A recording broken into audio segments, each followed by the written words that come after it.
Ano? Ang kulit mo naman eh. Pumili ka nga muna dyan bago mo ko tawagin. Bali ate, meron na po ako napili. Ate, excuse me po. Anong order mo? Bilisan mo. Storbo ka eh. Isa pong Spanish latte and isang vanilla latte po. Hay nako, pareho out of stock yung orders mo, Totoy. Ganun po ba? Sige po, palitan ko na lang po yung order ko.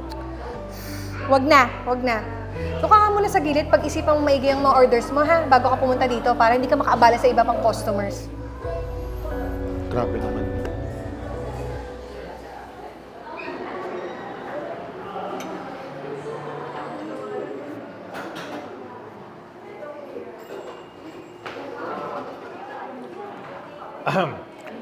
Kamusta bentahan dito?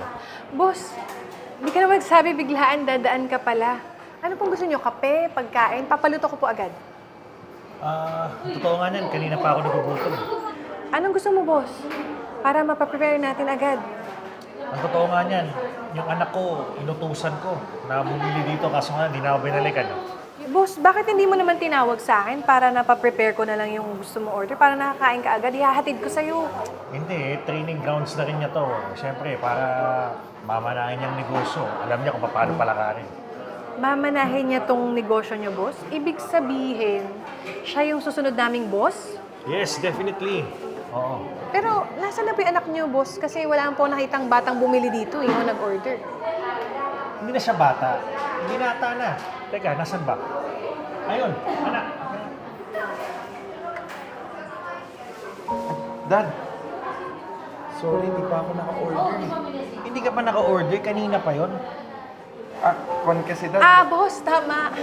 Nag-order na siya kanina kaso out of stock tayo dun sa mga in-order niya. Kaya, ayun. Totoo ba yun? Dad, ganito po kasi yun. Opo. Totoo po na out of stock po yung order. Kaso po, nag-CR po ako dahil tawag ng kalikasan. And then, pagbalik ko, dapat order na ako. Kaso biglang nandyan na po kayo agad. Ayun, tama po yun, boss. Yun po talaga yung nangyari. Ganun ba?